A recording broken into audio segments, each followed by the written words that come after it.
Okay, good. So let's officially get started. My name is Joyce Raimondo, and I'm the education coordinator at the Pollock Krasner House and Study Center in East Hampton, New York.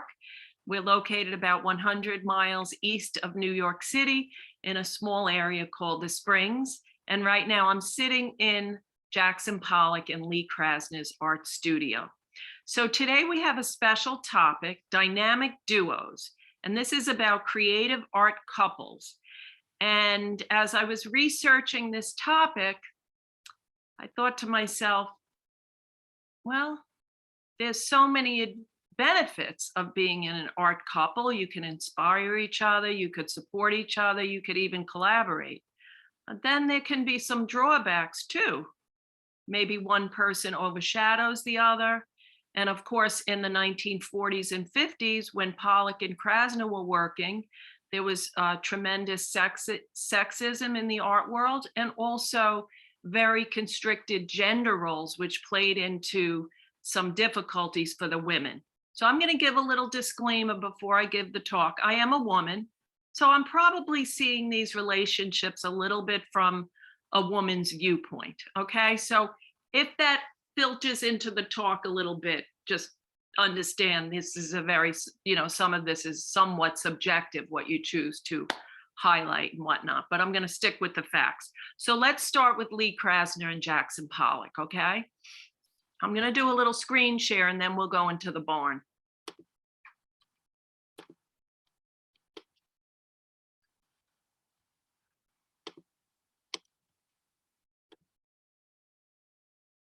So here is an iconic photo taken of Pollock and Krasner.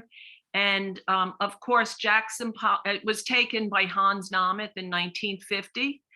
And of course, Jackson Pollock is best known for his drip painting. And I'm going to take you into the studio where he made his iconic drip paintings. And I am going to also weave in the story of their lives, focusing on their relationship as a couple. Okay, so let's get started with that. And I'm going to fill in some more details today than I usually do about the dynamic as I understand it, based on what I've read, what I've been told, and what I imagine. Okay, so of course the highlight when you come to the studio is Pollock's floor. Pollock and Lee did not work in the studio together. Lee worked in a room upstairs in the house while Pollock worked in the barn studio, and they moved to the property in 1945, and they purchased the house and the studio, and I'll show you the property when we take a break in between, okay? So let's start with some of these photos that tell the story of their relationship. So here's a photo of Lee in 1945 in her 8th Street studio, and Pollock in his 8th Street studio in 1943. So how did this couple meet? Well, there's sort of two stories, but Lee usually would tell the story of how they were both in an exhibit at the Macmillan Gallery, and she knew everyone in the art world. She was so active as an abstract artist in New York City. And Pollock was in this exhibit. She had never heard of him, so she was really curious. And she found out where his studio was, and she went over there unannounced. And when she got there, his brother Charles was in the hallway. She said, "Do you know where Jackson Pollock's studio is?" And she just boldly knocked on the door. And she took an immediate interest in his work, and they became lovers. They became a couple. And when they moved out here to the Springs, they married, and prior to that, they lived together. Now, there is another story. As it turns out, they had met years before that at a dance, but they didn't really connect, so Lee didn't really make anything of it. She recalled later on, "Oh yeah, I met this guy.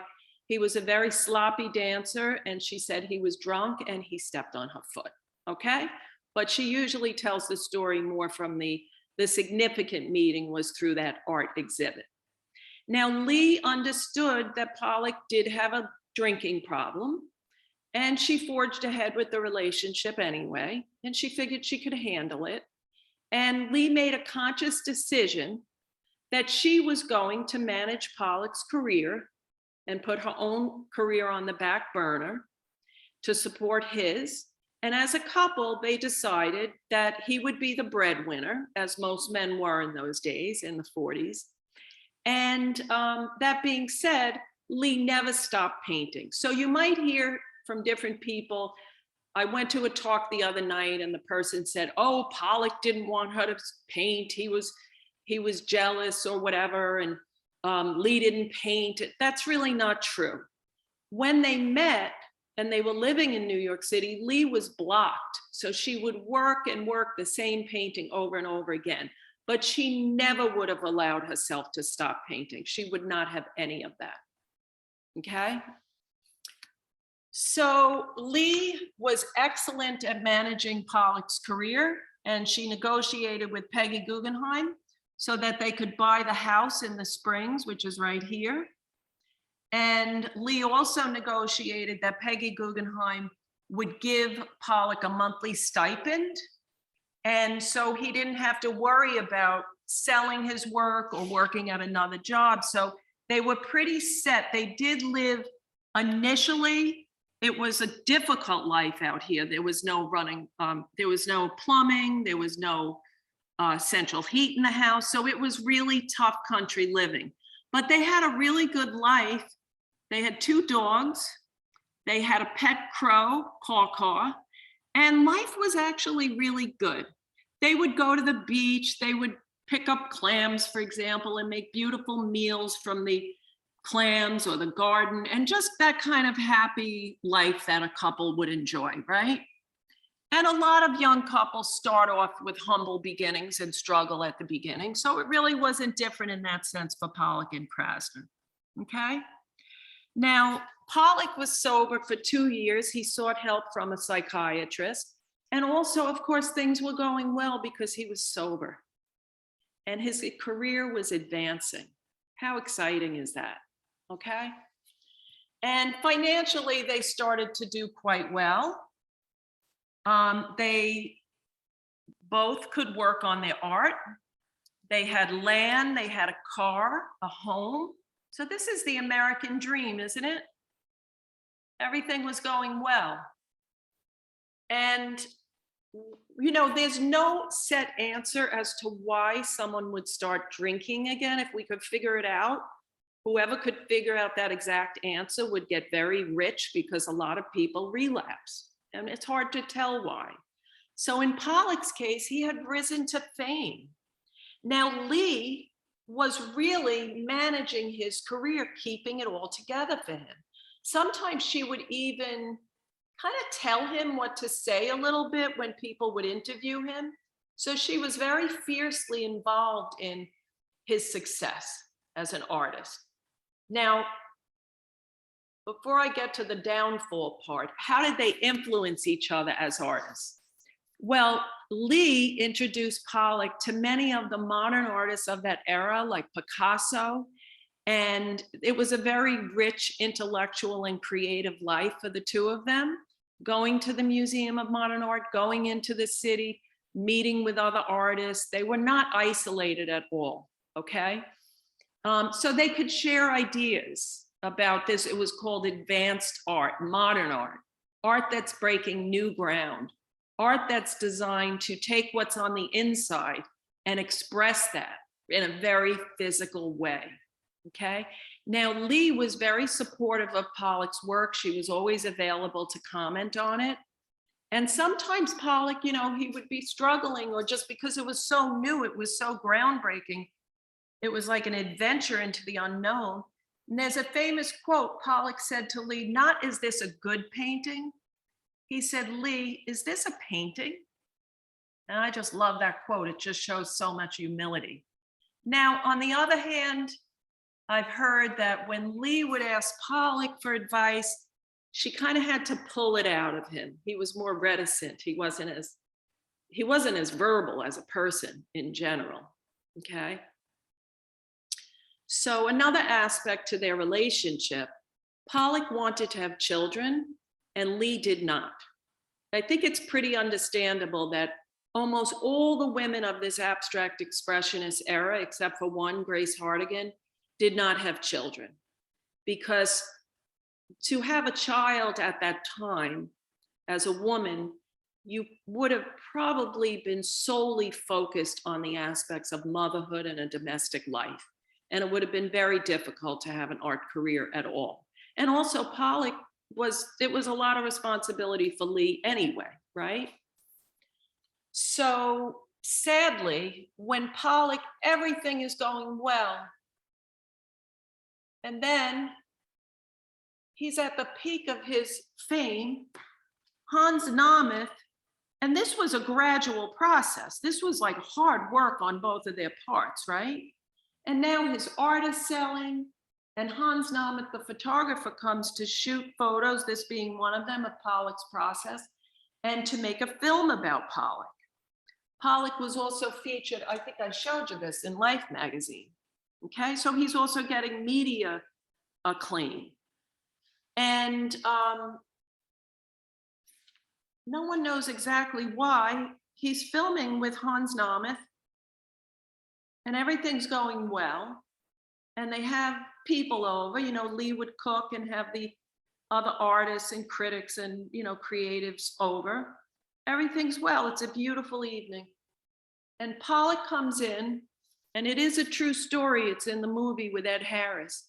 And all of a sudden he grabs the bottle, drinks, and says, now, like crazy. And he takes the table and he tips it, and all the food slides off the table. And according to people who were there, they said Lee's just looked heartbroken. Like she knew what was going to happen if he started drinking again. And she was composed, and she just continued with the dinner party and said to people, would you like coffee? And they went into the parlor, and that was that. And the rest of Pollock's career, and his, well, not his career, but his mental state rapidly declined. So he went into a depression, and he did really crazy things when he was drinking. One time Lee had an exhibit of her mosaic table in a gallery, and she really didn't have that much opportunity to show. So it was a really big deal for her. And they went back to the gallery owner's house, apartment in New York City. It was filled with antiques and whatnot. And Pollock started drinking, and he just went berserk, and he started smashing all the antiques. And Lee was just like, probably, I can't even imagine. So this is not unique to Jackson Pollock and Lee Krasner, is it? If you've ever lived with an alcoholic, which I have, my brother was an alcoholic. Sadly, this is what people do when they're in an acute phase of alcoholism. And they might not even remember it the next day. So that's why it's so heartbreaking, because you know how much you love that person and respect them and admire them, and you see them decline, and there's not a darn thing you can do about it. So Lee tried to get Pollock help. There was a lapse in his treatment. His doctor had passed away. And so she tried to get him help. It didn't work. And Pollock started an affair with Ruth Kligman, a younger woman. He used to come into the barn with Ruth and have shenanigans, as they say, and Lee would be in the house. And she was very stressed, obviously. She went to Paris. She was going to come back.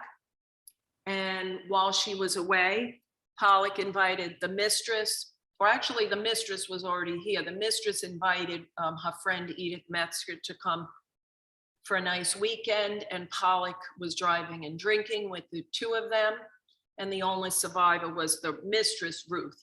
So Pollock died. He was 44 years old. It was a horrible accident. The car toppled over. He was thrown. He was dead on the spot.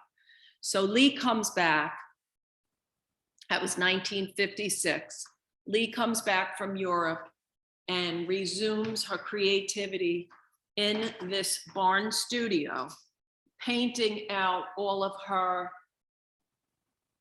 emotions, her energy, and moving through the grief process, and even coming in here at night after her mom passed away.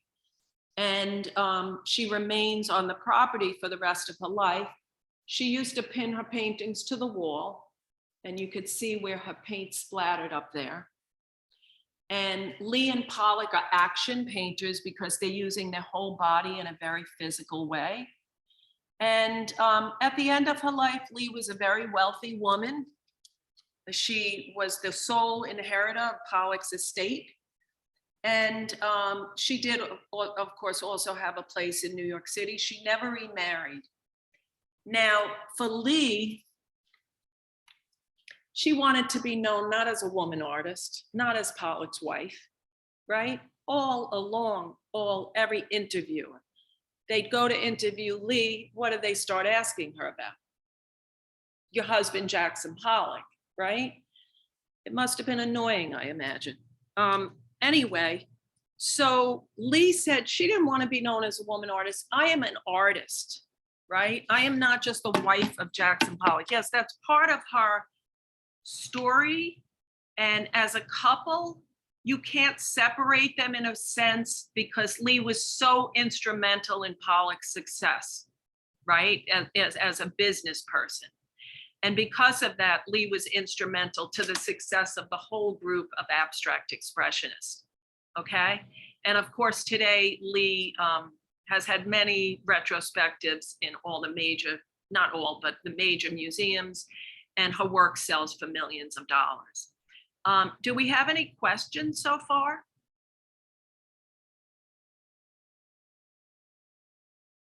Anyone unmute? Questions, comments, thoughts?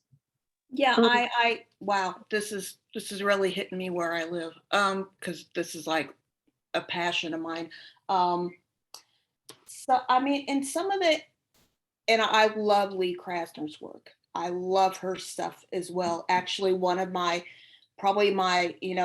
another one of my paintings in my top 5 is one of hers called Towards One. It's a big, huge work in just gorgeous, like bright pink and a couple shades of green and gold. And it's just wonderful. And it's actually, I'm lucky enough, it's just actually right down the street at the Indianapolis Museum of Art. So it's like a mile and a half away. So, but it seems to me, and maybe I'm just misinterpreting. It seemed like in a lot of the interviews I've seen of hers, she really seemed to try to make an effort to say that she did not subsume her career for Pollock. And I kind of appreciated what she still kept painting. You know, I knew that, but she could have, she was more well known in that world before Pollock was. So by all rights, she could have kept exhibiting. She could have kept showing. And it seemed like in a lot of the interviews I've seen with her, she really took pains to try to say, and maybe I'm just not interpreting them right, I don't know, that she really took pains to try to say, no, I was not prevented from doing things like that. But I think with all the responsibility she had with Pollock, I mean, he was a full-time job in and of himself. So I don't know. I get a lot of sense, and maybe it's just part of my own bias coming in, just a lot of sense of defensiveness in her in a lot of interviews that I see. Yeah, me. Yeah, very good point. You said a couple of things. One is sometimes today, young women in general women in general might project their feelings onto Lee Krasner of how they would feel in that situation. But Lee, I have never heard any reports or anything written that Lee resented Pollock or felt forced into this. It was I don't think she resented it necessarily, but no, I'm agreeing with you. Yeah. I'm agreeing with you. Yeah, that she made a conscious choice. And that she at the same time, when she was being interviewed, I think there's a defensiveness because it was probably a little, it's a touchy subject, first off. It's a personal subject, your relationship with your husband. And also, sometimes I think she got defensive because they would sway away talking about her work and sway into talking about her as Mrs. Pollock. Right. But your point is well taken. She did not report a resentment against Pollock. She did it with poise and grace and amazing intelligence. She supported his career because she loved his art and she loved him. And she believed that he was a genius. She didn't have a problem with that. Yeah. And so, something else that just that sticks in my craw as far as how everything ended. And I don't know if this is something that's been asked about in a tour or talked about or anything like that. Ruth Klingman actually sued the estate for her medical bills after the wreck. She sued Lee Krasner and the estate for like helping to pay her medical bills after the accident that killed Pollock and Edith Metzger. So that's, yeah, I don't know much about that, but that's sort of a separate topic that you could delve into. And there's all sorts of, if you want to read her account, she did write a memoir. Ruth. I own it. I own it. It's a good book. It's interesting. It's a good point you bring up. Just for the sake of, because I want to get to the other exactly. And something else, another great book that I own is like the Nine Women book, which is just, oh God, I just love that book. And there even seem, and maybe you'll address this, or again, maybe it's my own bias, there even seemed to be a little bit of a tension between Lee and some of those artists. Some of the other women. Like Elaine. Yes. Sometimes, well, according to that book, sometimes Lee would get a little jealous. She would feel a little insecure about Jackson Pollock, giving maybe other women attention and that sort of thing. And there was sometimes some competition. But on that note, I do want to show you this picture. And then we'll pan out to other artists here. This picture is called The Irascibles. And this got Lee mad. So this is a concrete example of sexism when you're part of a couple. It wasn't Pollock's fault, but Lee had always been active in the art world and, gathering together artists. She had worked for the WPA, et cetera, et cetera.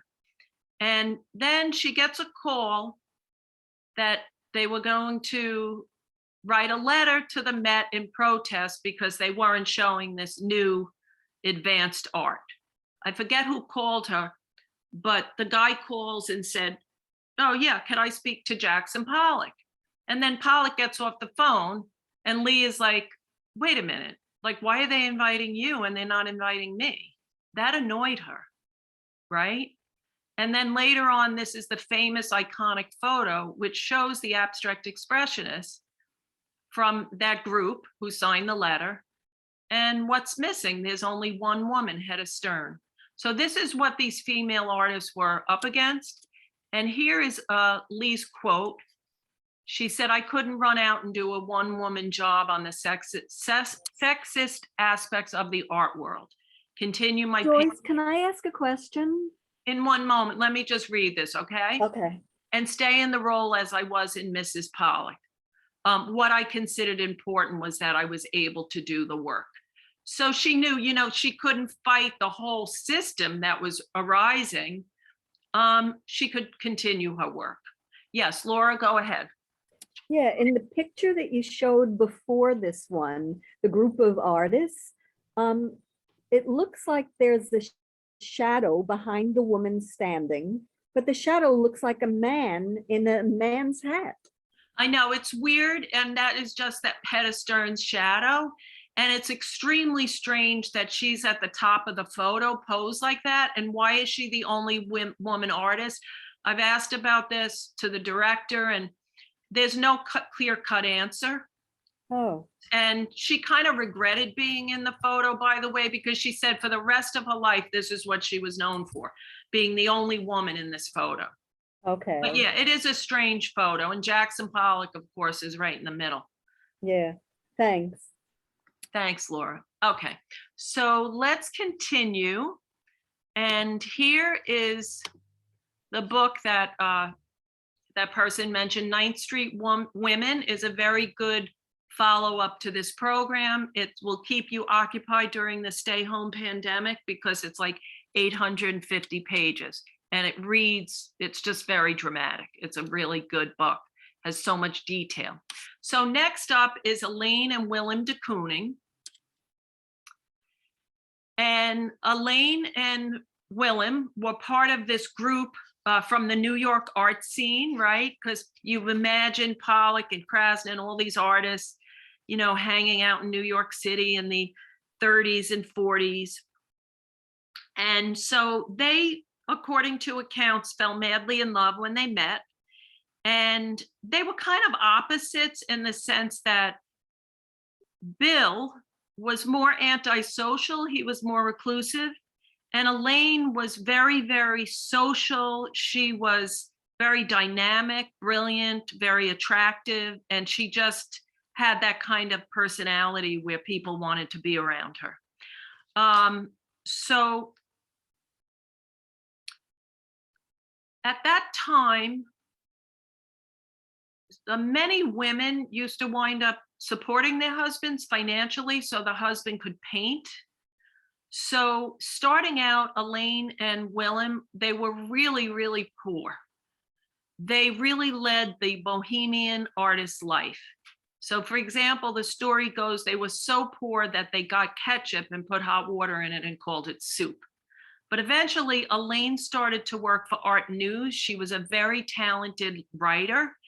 And she wrote about the artists. She was a critic, but she wrote about them in a way where she wouldn't just write about them of like going to the exhibit. She would go to their studios and really write about their process. So in doing this, she was promoting all the abstract artists who were not a commercial success at that time. And she always promoted as well her husband's work. But unlike Lee, she didn't sort of put her own career on the back burner, okay? Excuse me, there was something else I was gonna say about that. Oh yeah, well, one of the problems in their marriage was that Willem kind of wanted a little bit more of a traditional wife, someone who would be cooking and caring for him and that kind of thing. Elaine didn't really take to that. She wanted to be out, she wanted to socialize, she wanted to paint, and she wasn't going to fall into that role. So that was a problem in their marriage, but they did have this deep bond, enjoying each other's company and enjoying the art process as well, right? So at the beginning of their marriage or their relationship, de Kooning used to teach his wife, well, I don't know if they were married at the time, but he would teach Elaine drawing instructions. He was trained, as you could see here, in traditional techniques. And she said it was just amazing, amazing instruction. And eventually, de Kooning starts to paint in this expressionistic way. He's one of the abstract expressionists. This is his very famous series. This is called Woman One. And he painted these women. They're very fierce. They're very almost ugly, warrior-like, have masculine qualities. And he like imbues it with this energy where it's like scraping and swiping. And it has this really aggressive, almost violent feeling to it. What he would do is he would actually start off with a picture from a magazine of like the typical kind of woman that was, you know, in the media back then, right? Like a pinup girl type of woman. And then he would paint this on top of it, covering up that image. Now, there's many different interpretations of this picture. We're not going to get into that. And it certainly is not a portrait of Elaine de Kooning at all, but it was made towards the end of their marriage when their marriage was falling apart. Now, one of the reasons the marriage fell apart was on both of their parts, there was infidelity. But, you know, it was, these artists were very free within that scene with their sexuality, so to speak. And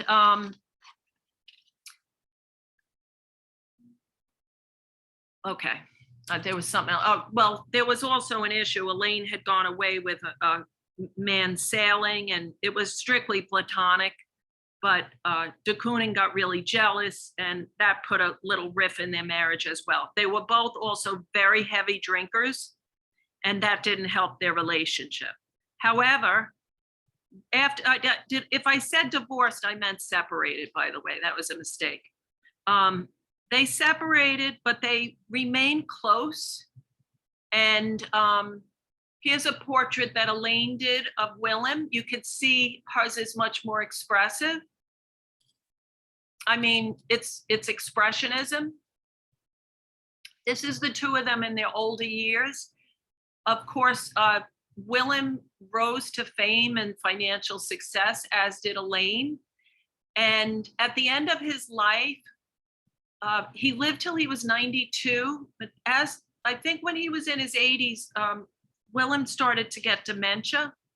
And Elaine moved to East Hampton, right down the block, not the block, but right in the area, close proximity to his studio. And they were very close. She really took care of him, and she tried to protect him, sometimes even trying to cover for him and his dementia. If somebody came over, she would make a joke and make like, oh, like he didn't really say, that kind of thing. And on the right is an example of his painting in his older years. It turned out Elaine also did go into recovery. She was in sobriety, and she wound up dying of emphysema much younger than him, and he lived till 92. And both of them, which was unusual for the abstract expressionists, both of them wound up painting the figure. So you see on the right, Elaine is painting her commission of JFK, and he's painting his female figures, or that might be the clam digger, I'm not sure, on the left. So that was unusual for this group of abstract artists. Also, de Kooning, he never stopped drinking. And in fact, when he was younger, he had a nervous problem, and the doctor actually advised him to start drinking. So go figure that.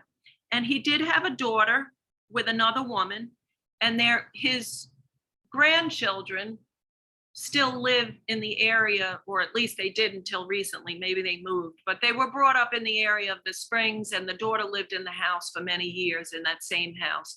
And de Kooning's studio is still intact, but it's not a public site at this point. Okay, any questions? Ideas? Weren't there two houses not that far apart either? Yes. The Pollock Krasner house and the de Koonings? Very good. Their houses weren't very far apart, were they? No, they're both in the Springs, and they're both in the same neighborhood. Yeah, absolutely. I think even Bill de Kooning is even buried in the same cemetery as Yeah, Lee and they're both buried at the Green River Cemetery, and many of the artists from that era are buried there as well. Yeah, and they were friends. They had friendly competition.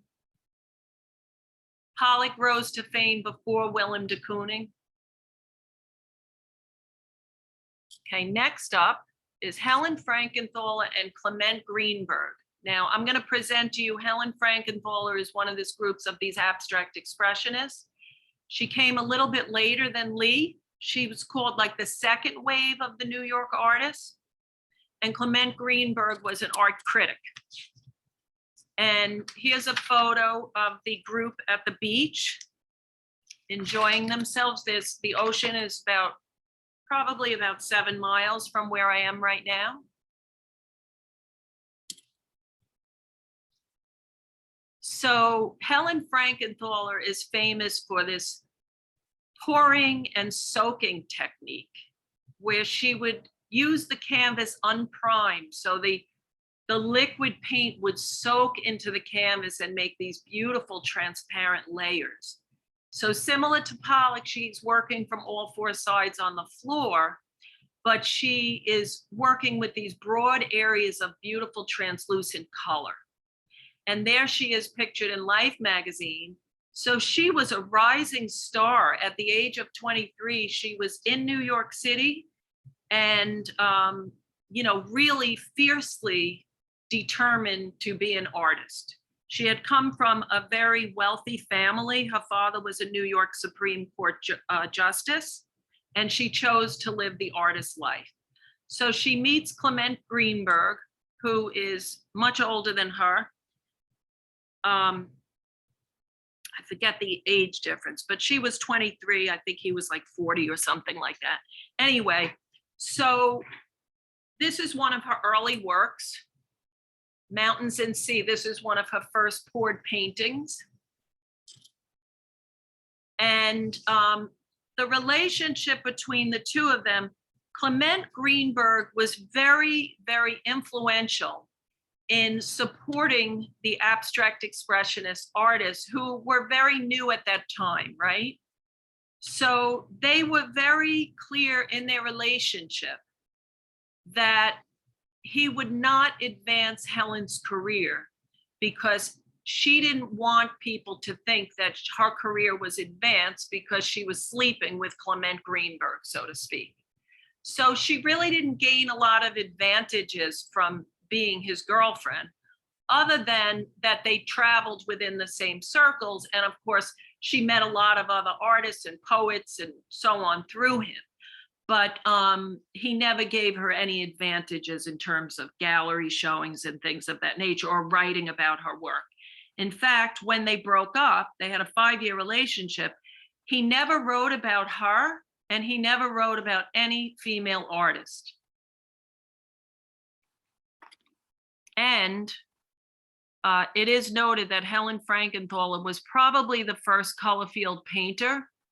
And then when Rothko and other male artists went to her studio, they started using some of the same techniques of translucent color, but she was not credited for any of that in her own day, for her influence.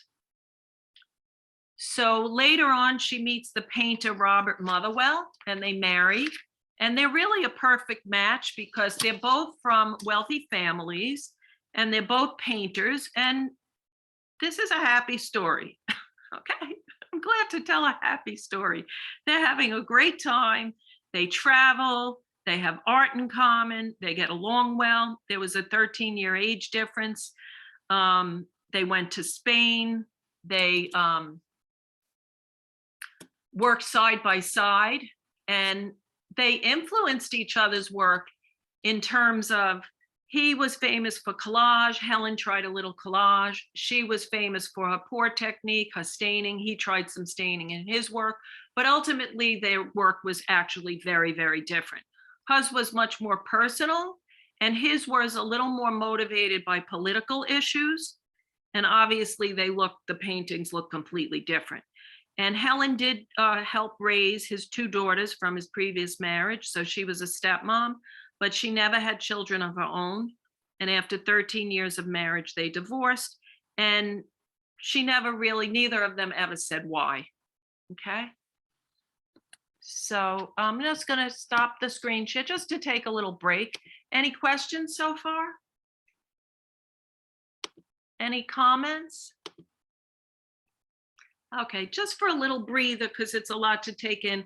Let me just go outside with you and show you the beautiful property and why it attracted so many of these abstract expressionist artists who eventually moved here and then divided their time between this area and New York City, many of them. And even Pollock and Krasner, after they moved here, they still went back to New York to socialize, to go to galleries and so on, especially in the winter. So just for fun, let me show you how pretty it is. And you feel free if you have any questions.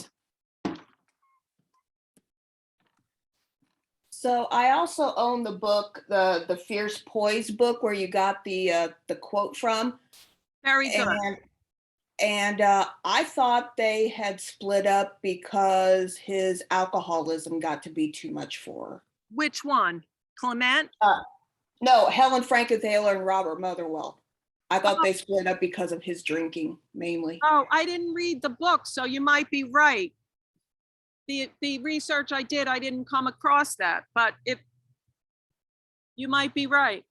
Well, and he was, I mean, the whole thing with like his first wife and her relationship with the girls and trying to get those girls back, and the fact that I don't know how supportive he was and or how much, he really stood up for Helen during all that stuff. But it seemed to me, it's been a little while since I've read it. I've got it like right over there.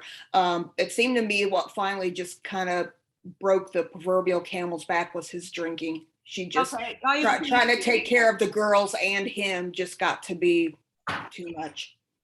Yeah, I do appreciate that because I'm not claiming to be an expert on every detail of these Well, relationships. I'm not So either. anybody chime in and add details, or if you think I say something and you think it's wrong, just share.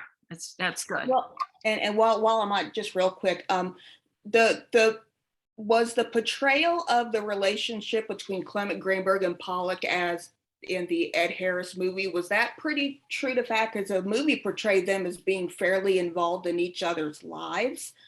I I haven't don't know if seen the movie in a really long time, but Clement Greenberg really was a supporter of Pollock's work above and beyond all the other artists. Mhm. He just thought Pollock was a genius. So Pollock rose way to the top of the group, and then everybody else followed. But at that time, Pollock was the star, and that was in part because of Clement Greenberg. Okay, thank Yep. you. And thank you for mentioning the book. And we're going to continue with our art couples. And here's the book. So thank you. I haven't read the book. So this is good recommended reading. And I like the title. Okay, so next up is Robert Rauschenberg, who he comes after the abstract expressionists. And he was, in his early days, married to Susan Wheel. And they made these photograms. And on the left, you see the process where it was directly printing photos onto light sensitive paper using her figure, her body, blocking the light to create the photo image. Okay, now he went off to teach at Black Mountain College, and while he was away, she divorced him because it did turn out that he was gay. So the most famous relationship, one of the most famous of all the modern artists, are Robert Rauschenberg and Jasper Johns. So here they're shown in their New York City studio. They worked originally side by side in different studios and then one above the other. And they were both considered to sort of be a link between the abstract expressionists and later on the pop artists, such as Andy Warhol and so on. And so they come later, they're in the 1950s, working after Pollock, and they're reacting against, in some ways, the pure abstract expressionists. So what Robin Rauschenberg does is they're really, really poor.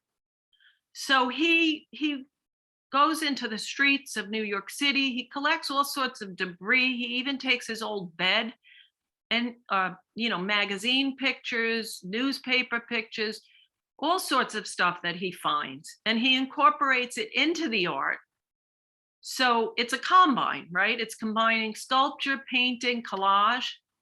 And you could see it's combining familiar images, right? Such as newspaper images, or even a bed, with this very, very personalized abstract expressionist painting and dripping and so on, right? Similarly, Jasper Johns is also working with images you can recognize. Iconic images like the American flag or a target or even a map. And so he's using these pre-existing images to create painting. Okay, and this does not have a lot of emotion in it, this map. I mean, this flag, right? It's not like Jackson Pollock. It's not like spilling out with energy and emotion. It's a little more conceptual in a way, but these paintings in real life are very beautifully done. They're very textured. And they were together for, let me just see my notes for a moment.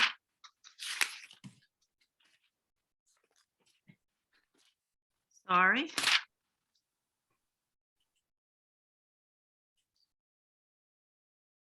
Yeah.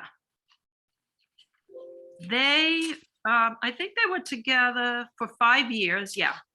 And in 1961, they broke up because of irreconcilable differences, and they had a really bitter, bitter breakup. And Jasper Johns does this series of gray paintings around the time of their breakup, which really speak, you might say these speak to loss, right? When your world just becomes gray.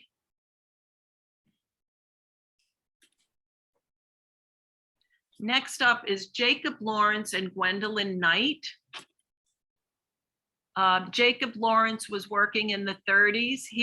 They both had somewhat difficult lives. And what was really, really helpful for both of the artists was the WPA, the Works Progress Administration, which supported artists by giving workshops as well as hiring painters and mural artists. And Lee and Pollock were also part of the WPA. So Lawrence was a teenager. He was 17 years old. He was taking a class, enrolled in the school in Harlem for the WPA. And Gwendolyn Knight was older than him. She was a WPA artist. And that's how they met. And it's a happy story. They were married for 60 years. And they always supported each other's art. And Lawrence this is his very, very famous migration series. He tells the stories about the African Americans migrating from the South to the North as a result of a drought. They came to the North. And this is done with many, many panels. And she actually helped him with this work by making up captions for him, with him, and also preparing the panels. Now, the big difference between their work, he does stories that are more politically charged and historically based, whereas Gwen's paintings are much more intimate and personal, right?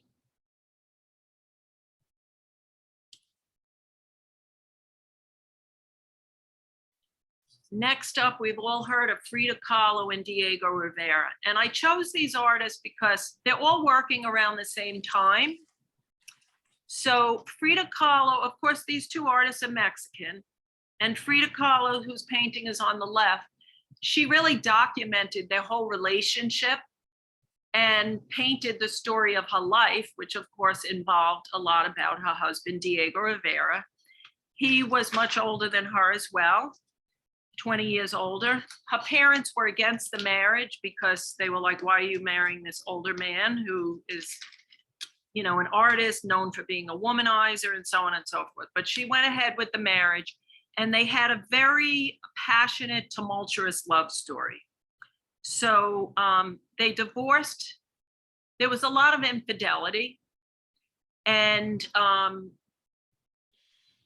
he had a lot of female liaisons.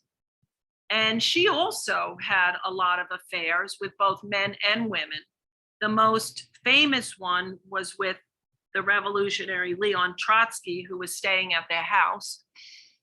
And their work is very different. And actually, now that I'm thinking about it, this is running through a lot of these men and women. His is also based in politics, history. He does these murals, leftist type murals.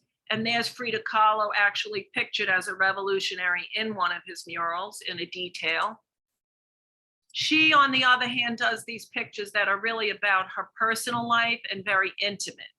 So this is a portrait she did when she followed him to Detroit. He was working on a mural. And on the left, this is a a newspaper article at that time. Wife of the master mural painter gleefully dabbles in works of art. So here's an example of sexism in the media. She is one of the greatest artists in the world. She's definitely recognized as that today. And we're going to get into this February 14th at the same time, 4 o'clock. We're going to delve into how artists in their actual art tell their love stories. Okay. Okay, next up, Georgia O'Keeffe and Alfred Stieglitz. Now, Georgia O'Keeffe is the beloved American artist who's best known for her floral paintings, her abstract floral paintings. And Alfred Stieglitz is a photographer who's also very, very famous. There was also a very big age difference between them. And he had a gallery called 291 in Manhattan on Fifth Avenue. And he represented her. And the story goes that when she first brought her art there, she left it there. And then without her permission, he put the art up, gave her an exhibit, did titles, called it woman art. And she goes there and she's like, what? Like, she was mad. She was like, who gave you permission to do this? And I didn't even want my art to be called woman art. And despite that, they fell in love and he was married. So for years they had an affair, and eventually, well, throughout their affair and their relationship, he would photograph her. And he made these beautiful photographs of her, many of them nude, many of them very close up, very intimate. He was completely in love with her. He divorced his wife, they married. And despite his being enamored with her, he still continued to have affairs. And that eventually broke up their marriage. And O'Keeffe went into a deep depression. She had a breakdown and she took off to New Mexico. And here she found herself. She also had affairs with women along the way. But she is best noted for these paintings where she paints the landscape. She paints very close-up abstract paintings of flowers. And she uses nature as an inspiration for her abstract art. And I'm going to paraphrase, but more or less, she said that she really, in the breakup and moving to New Mexico, she found herself, right? She found her strength. She said, it makes me feel I am growing very tall and straight inside. And at the end of her life, a very much younger man took care of her and stayed with her for the rest of her life. And it's not really known if there was any kind of love affair between them, but that's kind of outside the scope of this talk. So this is a nice book that I got after I came up with this topic. I was told, oh, well, this book was written, Artists in Love. This book you can get on Amazon, and it has a lot of really nice photos in it. The text is a little, at times, there's a certain tone in the book that can be a little edgy. But I think it's an enjoyable book. I would recommend it, and it has some good information in it. So on that note, I would like to invite people to comment, to question, or to share. Okay, give it a minute. Not yet. Anybody? I see some friends on here. Anything surprising? Anything that maybe I put my own skew on it and you're like, I don't agree with that? Or any questions that stand out, or any other artists that you feel, oh, she didn't mention this one or that one? Joyce, I wanted to show you, when you showed the Jacob Lawrence picture, we had gone to another event recently where they had us copy a Jacob Lawrence, and that's the one I did. Oh, that's so good. I love that one. And Jacob Lawrence in that one, he ends on a positive note. He really paints the struggle and the injustice. And then he ends on a positive note with those three girls moving up through education. So excellent. And that's how Power Couple comes to every Zoom. Our dynamic duo. Nice to see you. I have a question about that same artist and his wife. What type of artists would you say that, like, they weren't really the abstract expressionists as I understood it? Yeah, that's a really, really good question. I don't know, I can't find who's speaking or I'd spotlight you, but anyway. It's Lee. Mhm. Oh, okay. He, recently I was reading and they called him an expressionist cubist. And I thought that's interesting. He's cubist in the sense that, like Picasso, synthetic cubism, he's using broad colors, collage, broad shapes, creating space by using these flat colors that and shapes that some pop out and some recede and so on.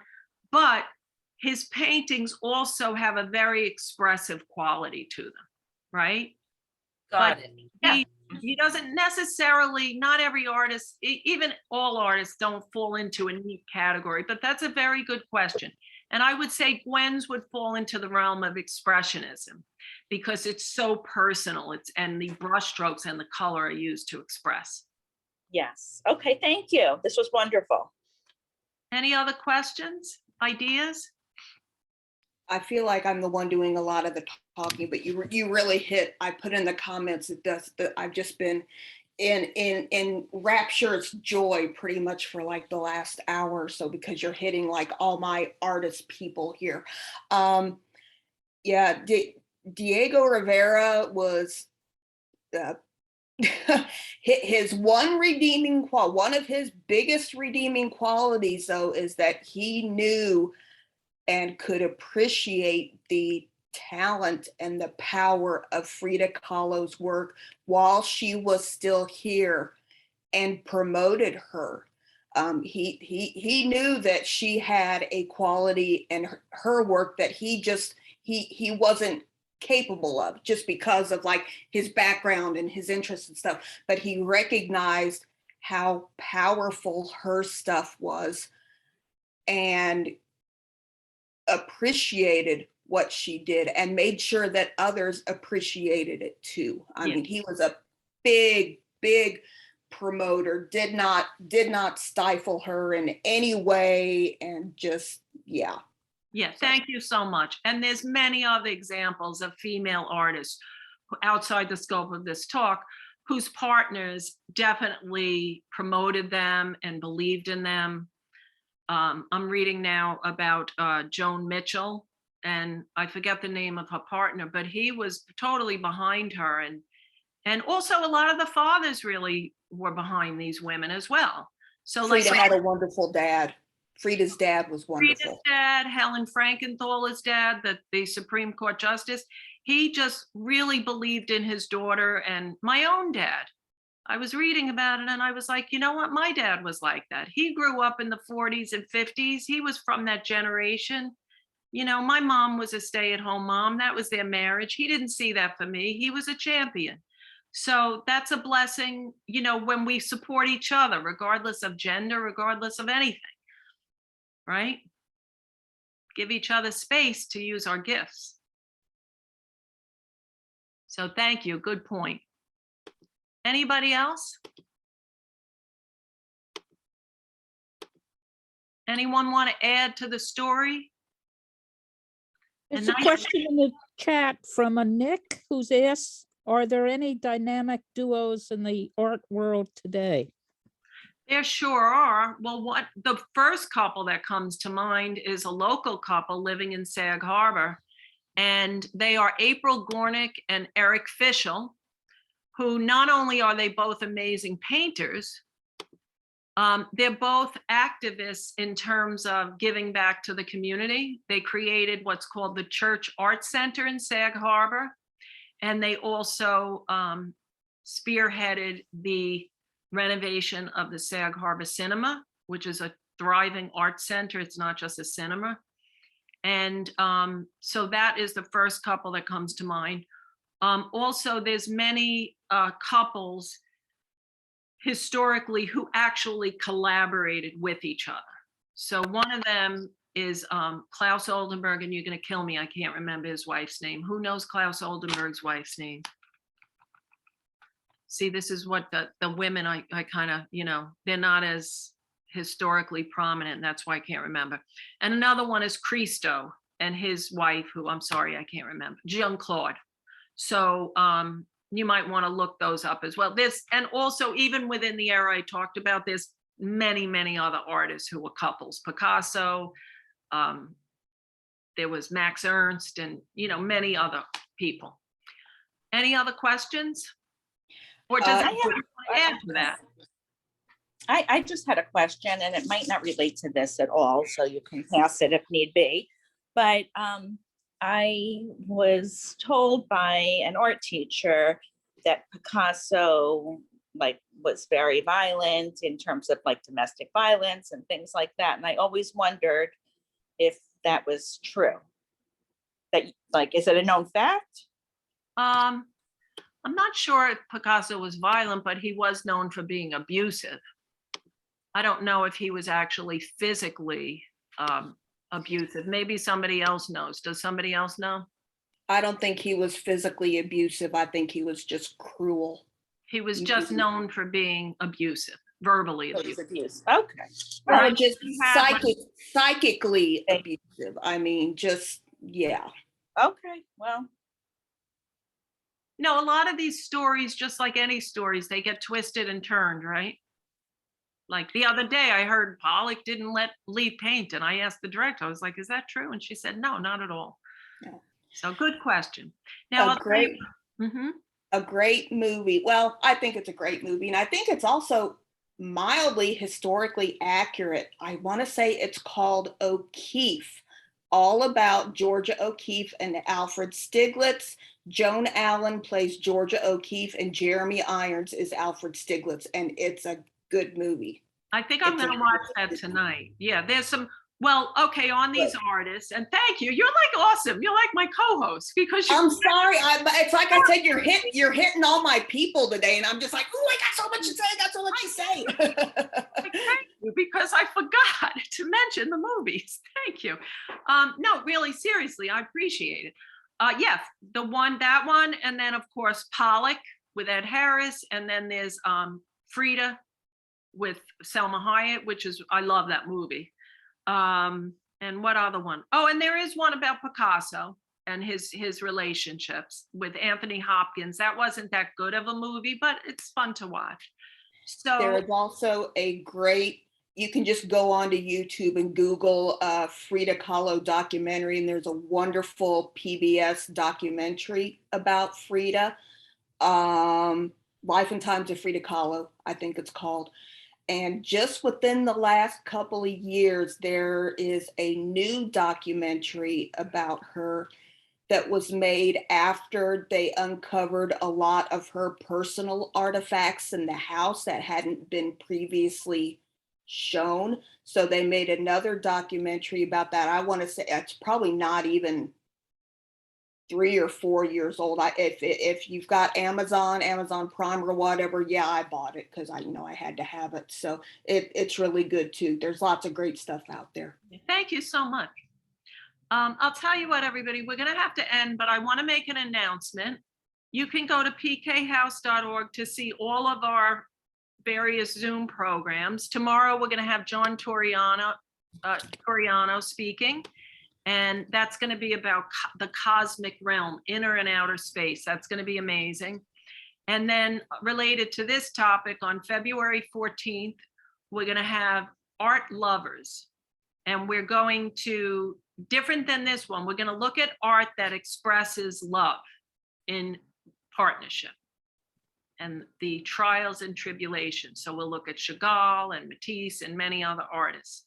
And then we're going to do a hands-on workshop where you get to draw or paint something about love. Okay? So everybody, I really, really appreciate you coming. And it was really fun to research and think about this topic. And have a wonderful evening. Thank you. Thank you. Thank you. Thank you. so much.